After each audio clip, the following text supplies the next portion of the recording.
जिज्ञासु भाइयों और बहनों, श्री उत्तराध्ययन सूत्र का मूल पाठ का आपने कहाँ तक सुन लिया। कल 12वें अध्ययन की थोड़ी सी शुरुआत हुई थी। तो प्रभु ने एक प्रश्न हमारे सामने रखा है और उसका समाधान फरमाया है। प्रश्न है कि धर्म का मंगल द्वार कौन सा है।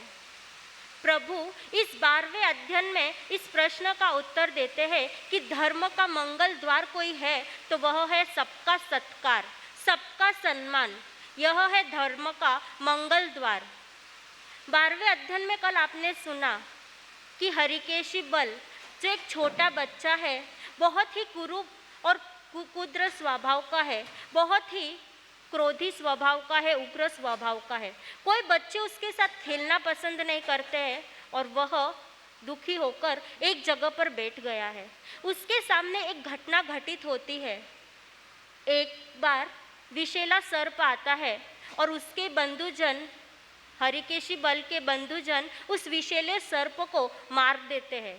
और दूसरी बार दूसरी घटना घटित होती है कि थोड़ी ही देर में एक दुमुही जाति का जो निर्विष सर्प रहता है वह आता है और उसे हरिकेशी बल के बंधुजन उसे सही सलामत अन्य जगह पर छोड़ देते हैं। यह घटना देखकर हरिकेशी बल के मन में चिंतन शुरू होता है। क्या चिंतन करता है? वह चिंतन करता है कि प्राणी अपने ही दोषों के कारण दुखी बनता है, सबका अप्रीतिभाजन बनता है। मेरे भीतर भी बहुत सारे दोष है। मेरा स्वभाव, मेरा अपना स्वभाव ही मेरा दोष है और इसीलिए मैं अपने बंधुजनों के प्रीति का पात्र नहीं बना हूँ, प्रीति का भाजन नहीं बना हूँ। क्योंकि मैंने देखा मेरे बंधुजनों ने निर्विष सांप को तो छोड़ दिया और विषैले सांप को मारा है। मेरे भीतर भी बहुत सारे दोष है, इसीलिए वह मुझसे प्रेम नहीं करते हैं, मुझसे घृणा करते हैं और मुझे भी इधर उधर भेज देते हैं। और ऐसा सोचकर, ऐसा चिंतन करते करते, ऊहापोह करते करते उसे जाति स्वर्ण ज्ञान की प्राप्ति हो गई। अपने पूर्व भाव को देख रहा है कि कैसे मैं एक सोमदत्त ब्राह्मण था, मैंने दीक्षा ली थी, फिर भी मैंने जाति मत और कुल मत का प्रायश्चित नहीं लिया, उसकी आलोचना नहीं की और फल स्वरूप मुझे आज ऐसा कुरूप शरीर मिला है, ऐसा क्रोधी स्वभाव मिला है और चांडाल के घर में मेरी उत्पत्ति हुई है। यह सोचते सोचते वह सोच रहा है कि मुझे अब सभी के प्रीति का भाजन बनना है, मुझे एक प्रेम का पात्र बनना है। और वहाँ से उसे संसार से विरक्ति हो जाती है और वह संयम लेने के लिए अग्रसर हो जाता है। संयम लेकर अपने कर्मों को क्षय करने के लिए बहुत तीव्र उग्र तपस्या शुरू कर दी है। और तपस्या करते करते, विहार करते करते एक बार वह वाराणसी नगरी में पहुँचते हैं। अभी नाम है हरिकेशी मुनि। हरिकेशी मुनि वाराणसी नगरी में पहुंचते हैं। वहाँ पर एक तिंदुक नाम का उद्यान है। तिंदुक वृक्ष के नीचे मुनि ठहर चुके हैं और वहाँ पर उसी वृक्ष के नीचे उनकी मांस खमन की तपस्या शुरू है। उनके इन गुणों को देखकर, उग्र तपस्या को देखकर एक तिंदुक नाम का यक्ष उनकी सेवा में रहने लगा है, उनकी सेवा करने लगा है। एक बार उसी नगरी के कौशालिक राजा की पुत्री भद्रा, जिसका नाम भद्रा है, वह अपनी सखी सहेलियों के साथ उस यक्ष देवता की पूजा करने के लिए पूजा की सामग्री लेकर यक्ष देवता के मंदिर में पहुंची है।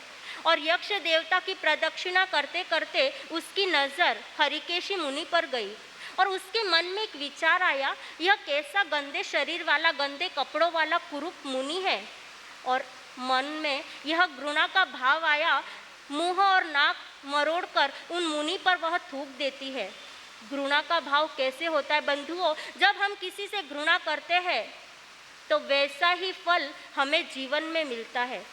जब यह यक्ष ने देखा, क्योंकि यक्ष मुनि की सेवा करता था और यक्ष ने देखा कि मैं जिसकी सेवा करता हूँ यह राजकुमारी उनका तिरस्कार कर रही है, तो यक्ष राजकुमारी के शरीर में प्रवेश करता है। अभी राजकुमारी पागलों की तरह हरकतें करने लगी है। कैसे तैसे करके उनकी सखी सहेलियों ने उन्हें पकड़ा और राजमहल में लेकर आई है।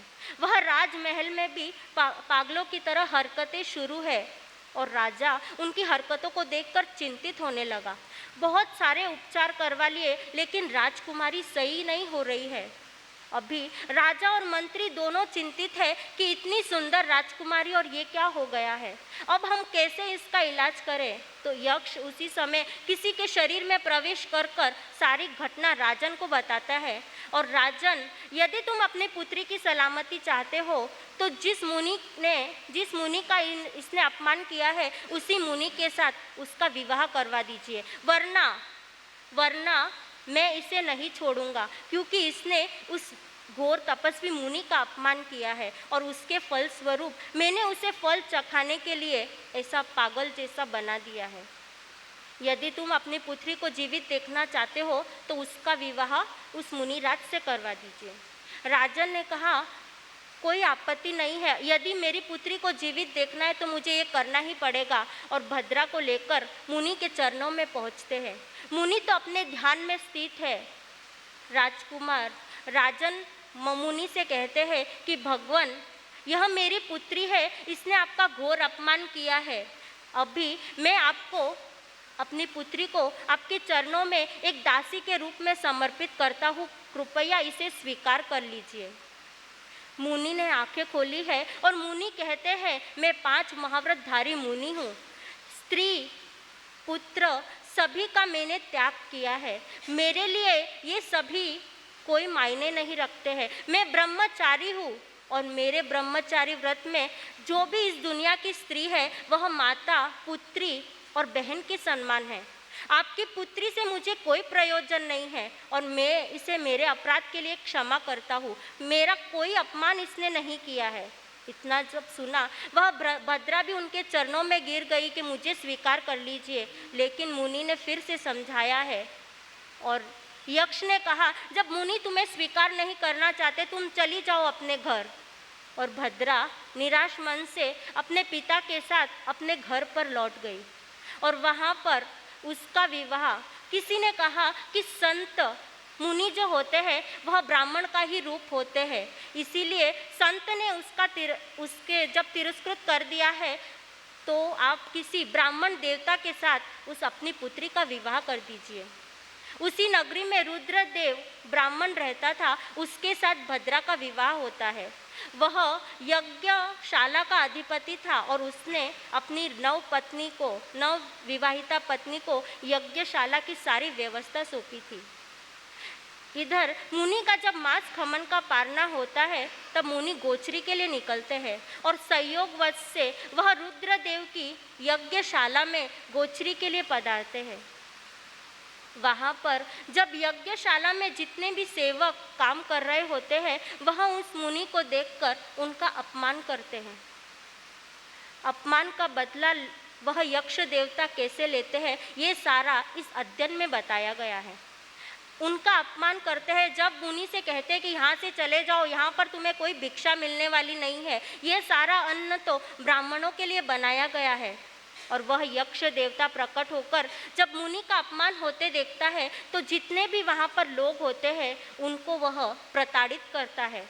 कोई व्यक्ति बेहोश होकर नीचे गिर रहे हैं, किसी को खून की उल्टियाँ हो रही है तो किसी का मस्तक पीठ तक पहुँच गया है, कोई बेहोश होकर बाहें खोलकर नीचे गिर गए हैं। ऐसा जब हालत रुद्रदेव वहाँ पर आते हैं, रुद्रदेव ये सब हालत देखते हैं तो वह ये सारी बातों को समझ जाते हैं। इतने में भद्रा दौड़ती हुई आती है और कहती है, यह तपस्वी मुनि है, इनका अपमान मत करो। इनका अपमान यदि करोगे तो तुम्हें उसका फल भुगतना ही पड़ेगा, तुम्हें भी अपमानित होना पड़ेगा। यह अध्ययन हमें यही सिखाता है कि घर पर भी, हमारे द्वार पर भी यदि कोई आया है तो उसका तिरस्कार मत करो, उसका अपमान मत करो। राजस्थान के पद्मपुर तीर्थ की एक घटना याद आती है। पद्मपुर तीर्थ ऐसा तीर्थ है जहाँ पर किसी को भी अगर बाहर की बाधा हो तो वहाँ पर उसका निवारण होता है। एक बहन थी जिसके भीतर में बाहरी शक्ति का संचार हो चुका था और वह वहाँ पर आई। जब पूछा गया कि आप कौन हो तो उसने कहा, मैं व्यंतरी हूँ। तो तुम यहाँ पर क्यों आई हो और इस बहन को क्यों तकलीफ दे रही हो? तो उस व्यंतरी ने जवाब दिया कि मैं पिछले जन्म में भिखारी थी, मैं भिखारी थी और इस महिला के द्वार पर मैं भीख मांगने के लिए गई थी। मैंने कहा, सेठानी मैंने 3 दिन से कुछ खाया नहीं है, कुछ खाने के लिए दे दो, 3 दिन से भूखी हूँ। इसने मुझे कुछ खाने के लिए तो नहीं दिया, लेकिन धक्के मारकर मुझे घर से बाहर निकाला और धक्के मारने मारने में मैं वहाँ पर गिर गई और मेरी मृत्यु हो गई और मैं व्यंतरी देव बनी हूँ और मैं अपने अपमान का बदला लेने के लिए आई हूँ। हमारे साथ भी कभी कभी ऐसा होता है, तो याद रखो, हमने अगर किसी का तिरस्कार किया है तो हमारा तिरस्कार भी होने वाला है। जैसे हमने कर्म बांधे हैं वैसे हमें भोगने ही पड़ेंगे। वहाँ पर वह भद्रा जो रुद्रदेव की पत्नी है, वह अपनी पिछली सारी घटना उन्हें सुनाती है कि कैसे मैंने भी इन मुनि का अपमान किया था और मेरी भी क्या हालत हो गई थी। इसीलिए इन घोर तपस्वी मुनि का अपमान मत करो। तुम यदि इन घोर तपस्वी मुनि का अपमान कर रहे हो तो नाखूनों से अपने बड़े से पहाड़ को खोदने का काम कर रहे हो, मोम के दांत से लोहे के चने चबाने का काम कर रहे हो, अपने नंगे पैरों से आग को रोधने का काम कर रहे हो। ऐसा कार्य तुम मत करो। वहाँ पर वह सब समझ जाते हैं और संत से अपने अपराध की क्षमा याचना करते हैं। क्षमा याचना करने के बाद रुद्रदेव और भद्रा दोनों गोत्री के लिए उनको आहार बहराते हैं और आकाश में एक दिव्य ध्वनि की घोषणा होती है, अहो दानम अहो दानम। क्योंकि संत महात्मा मुनि तपस्वी का पारना होता है, दिव्य ध्वनि बजती है, कुसुम वृष्टि होती है और वहाँ पर मुनि उन्हें समझाते हैं कि तुम जो यज्ञ कर कर हिंसा कर रहे हो, ऐसी हिंसा करने से तुम्हारी दुर्गति निश्चित हो सकती है। इसीलिए वहाँ पर मुनि उन्हें यज्ञ का स्वरूप समझाते हैं। यज्ञ करना है तो कैसे करना है, किस प्रकार से हम यज्ञ करके अपनी सद्गति बना सकते हैं। जैन धर्म के अनुसार यज्ञ का स्वरूप उन्हें समझाते हैं। यह था 12वां अध्ययन, जिस अध्ययन में प्रभु ने एक संदेश दिया है कि जातिवाद पर कुठाराघात किया है और जिन शासन में सभी का सम्मान आसन है, यह संदेश हमें प्रभु महावीर ने समझाया है कि किसी का भी तिरस्कार और अपमान मत करो। 13वां अध्ययन है चित्त संभूति का। 13वां अध्ययन 2 भाइयों की ऐसी कहानी है जो 5 भाव तक साथ साथ में रहे और 6ठे भाव में उनको किसी कारण से अलग होना पड़ा। संयम की आराधना और संयम की विराधना के बल पर दोनों भाइयों को अलग होना पड़ा। दोनों भाई, एक बना है सत्ता का चक्रवर्ती और दूसरा बना है संयम का चक्रवर्ती। ये दोनों भाई कौन थे, चित्त और संभूति कौन थे, कौन कौन से भाव में वह साथ में रहे, कैसे वह अलग हुए और कैसे फिर से मिले और उनके बीच क्या संवाद चला, ये सारा वर्णन इस 13वें अध्ययन में है। साकेतपुर नगर के चंद्रवतंसक नाम के राजा, जिनके पुत्र थे मुनि चंद्र, उन्हें एक दिन वैराग्य की ज्योत जागृत हो गई और उन्होंने दीक्षा ले ली। दीक्षा लेकर विहार करके एक बार विहार करते करते वह रास्ता भूल गए। भीषण गर्मी थी और संत को पानी या गोचरी नहीं मिल पा रही थी। उनके भीतर में बहुत वेदना शुरू हो गई और उन्हें जंगल में 4 गोपालक मित्र मिले। गोपालक मित्र ने उनकी सेवा की, उन्हें गोचरी पानी बहराया और संत ने उन्हें प्रतिबोधित किया। संत के प्रतिबोध को सुनकर, उपदेश को सुनकर 4 गोपालक पुत्रों ने साथ में दीक्षा ले ली। 4 गोपालक पुत्र की संयम की साधना चल रही है और 2 गोपालक पुत्र, उनमें से 4 में से जो 2 गोपालक पुत्र थे, जो मुनि थे, उनके भीतर में साधुओं के मलिन वस्त्रों को देखकर घृणा बनी रही और उसी घृणा के फल स्वरूप वह आयुष्य पूर्ण करके देवलोक में उत्पन्न हुए। वह देवलोक में से जब उनका आयुष्य पूर्ण हुआ तो दोनों पुत्र, दोनों मुनि एक दासी के घर में जन्म होता है। सबसे पहला भाव उनका होता है दासी पुत्र। वहाँ से उनका आयुष्य पूर्ण होता है और वह हरिण का भाव में आते हैं। दोनों साथ साथ में जन्म होता है और साथ साथ में ही आयुष्य पूर्ण करते हैं। तीसरा भाव है राजहंस का। राजहंस के भाव का भी आयुष्य पूर्ण करके चौथा भाव होता है चित्त संभूति का।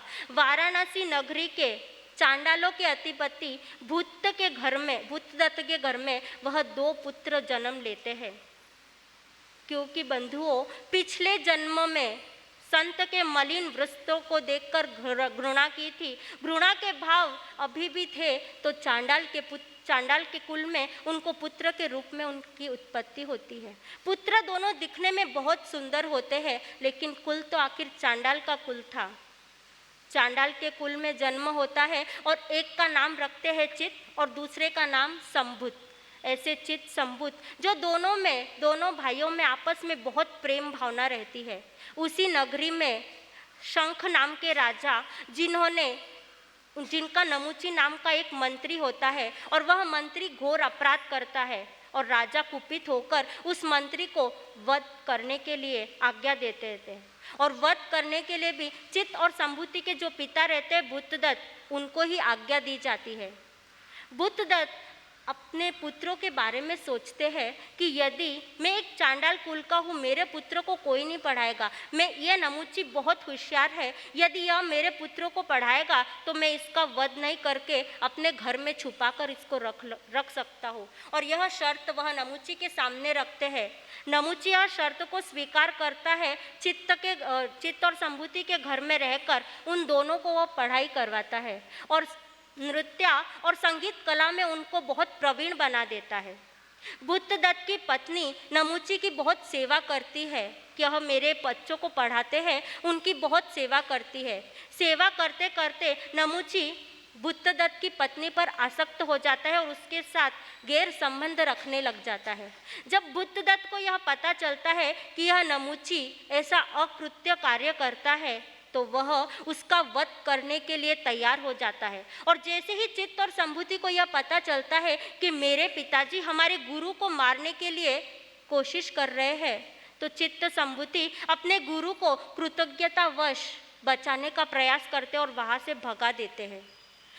नमुची वहाँ से भागकर हस्तिनापुर नगरी में आता है और हस्तिनापुर नगरी में वह सनत कुमार चक्रवर्ती के यहाँ पर मंत्री पद को प्राप्त करता है। जब मंत्री पद उसे मिल जाता है, यहाँ पर चित्त और संभूति अपने कला में बहुत प्रवीण हो जाते हैं, अपनी कला दिखाकर लोगों का मनोरंजन करते हैं। लेकिन वह जमाना था कि छुआछूत का भेद था, स्पृश्य और अस्पृश्य का भेदभाव होता था। जैसे ही लोगों को पता चला, ब्राह्मणों को पता चला कि यह चित्त और संभूति हमारा धर्म भ्रष्ट कर देते हैं, लोग इन्हें देखकर स्पृश्य और अस्पृश्य का भेद भूल रहे हैं, तो कुछ ब्राह्मणों ने शिकायत की और उनकी बहुत पिटाई हुई। उनकी पिटाई बार जब उनकी पिटाई होती थी, उनका अपमान होता था, वह अपनी जिंदगी से हार मान लेते हैं और आत्महत्या करने के लिए एक पहाड़ पर चढ़ जाते हैं। दोनों भाई जैसे ही पहाड़ पर से कूदने ही वाले के एक निकृंत मुनि उन्हें देख लेते हैं। मुनि भगवंत का साथ उन्हें मिलता है और मुनि भगवंत उन्हें समझाते हैं कि इतना दुर्लभ मनुष्य भाव मिला है, तुम यूं ही गवा दोगे। तुम दुख से बचने के लिए यहाँ से आत्महत्या कर रहे हो, लेकिन याद रखना यह दुख तो डबल तुम्हारे पीछे पीछे दौड़ कर आएगा। वहाँ पर धर्मोपदेश सुनकर दोनों को वैराग्य की भावना जागृत हो जाती है। दोनों वहाँ पर दीक्षित होते हैं और अपने कर्मों को क्षय करने के लिए उग्र तपस्या में जुट जाते हैं। तपस्या करते करते एक बार दोनों मास खमन का पारना था और हस्तिनापुर नगरी में उनका पदार्पण होता है। हस्तिनापुर नगरी में संभुत मुनि घर पर गोचरी के लिए जा रहे होते हैं और रास्ते में नमुची मंत्री उन्हें देख लेता है कि यह तो वही संभुत है। यह सारा मेरा पहले का वृत्तांत जानता है। यदि उसने राजा को शिकायत कर दी तो मेरा मंत्री पद चला जाएगा। और उसने कुछ लोगों को रिश्वत देकर उस संभुत मुनि को मारने पीटने के लिए आज्ञा दे दी।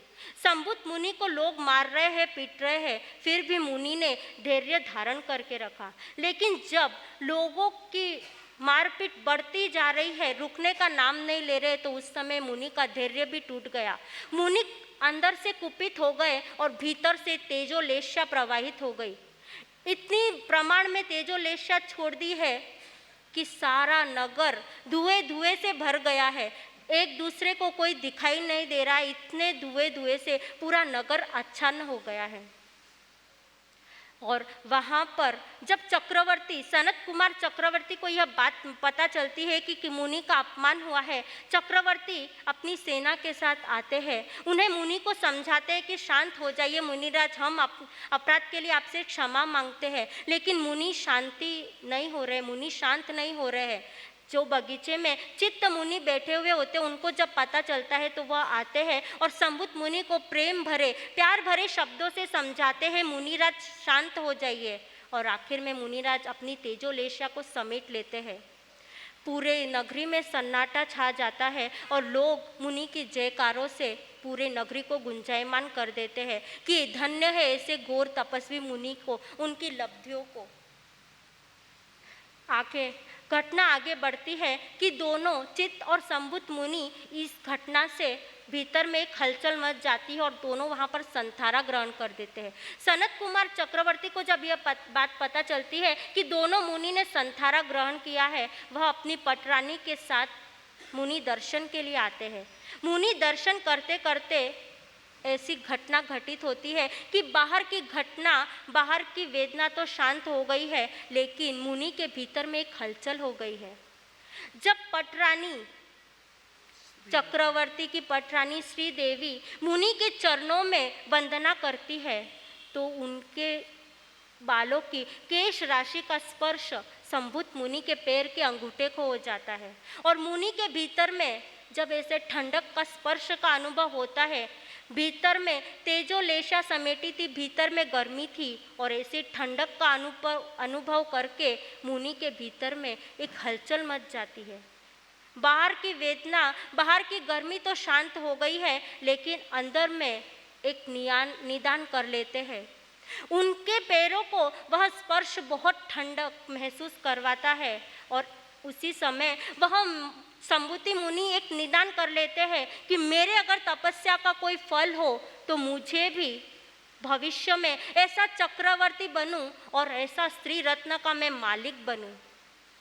बंधुओं, यहाँ पर एक छोटा सा चिंतन होता है कि प्रभु ने जो हमें एक रूल्स दे दिए हैं कि जब भी आप साधु संतों के दर्शन के लिए जाते हो तो 3.5 हाथ दूरी से वंदना करो, उनको स्पर्श मत करो।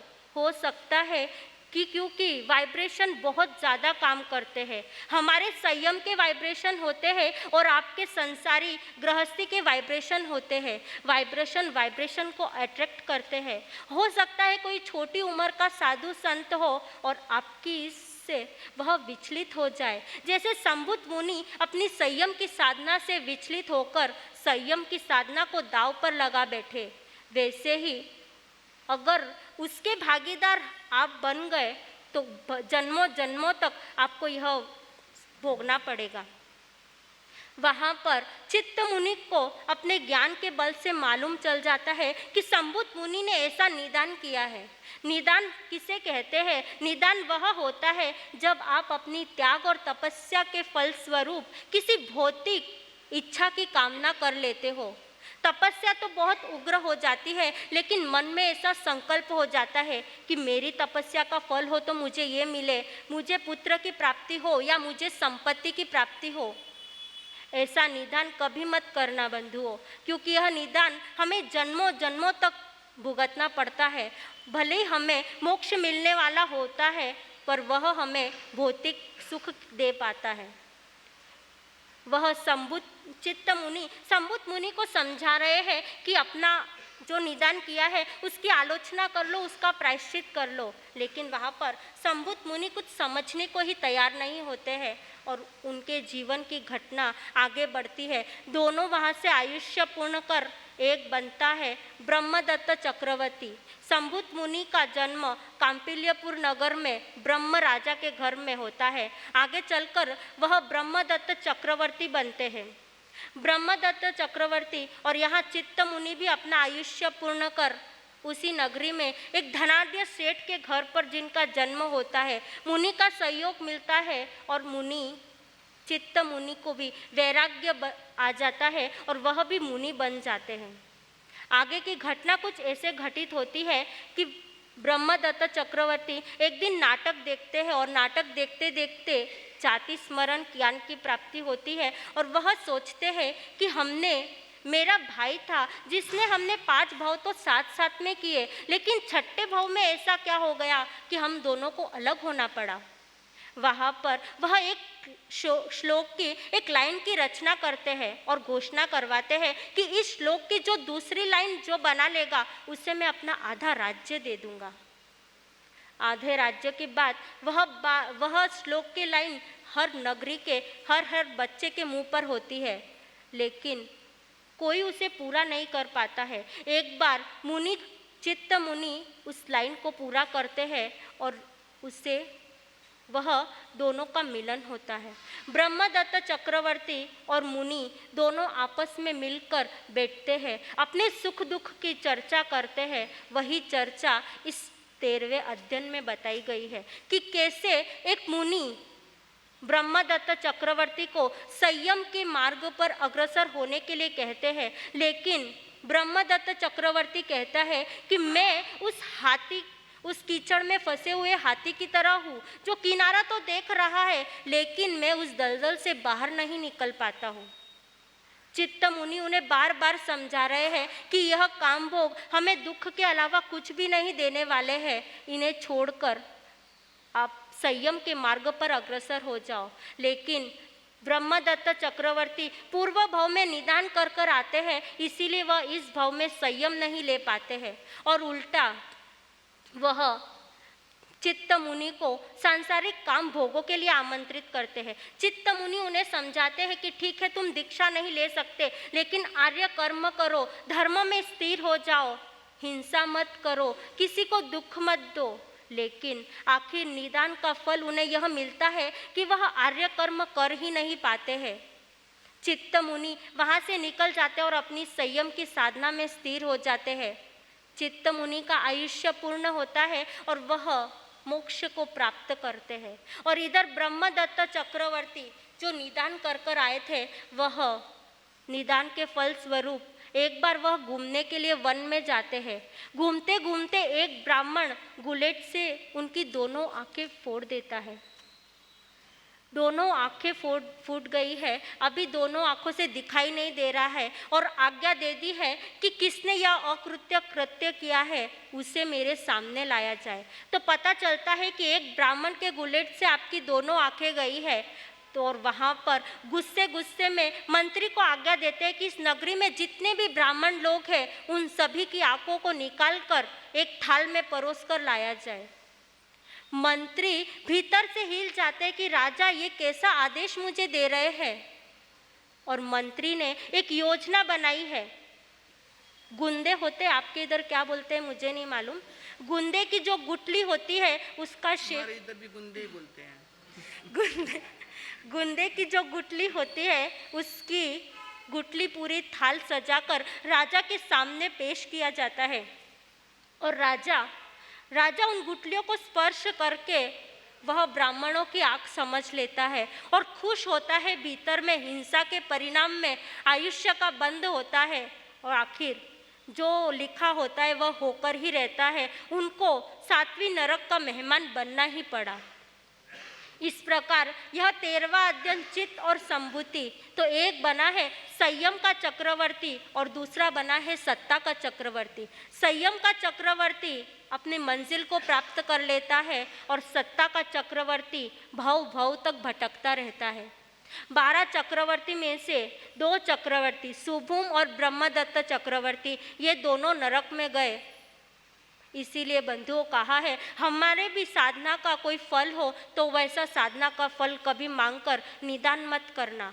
इस प्रकार यह 13वां अध्ययन चलता है। अभी आगे 14वें अध्ययन के क्या भाव परमात्मा प्रभु ने फरमाए हैं, यह अवसर आने पर हम देखेंगे। बोलिए भगवान महावीर स्वामी की जय। ओम।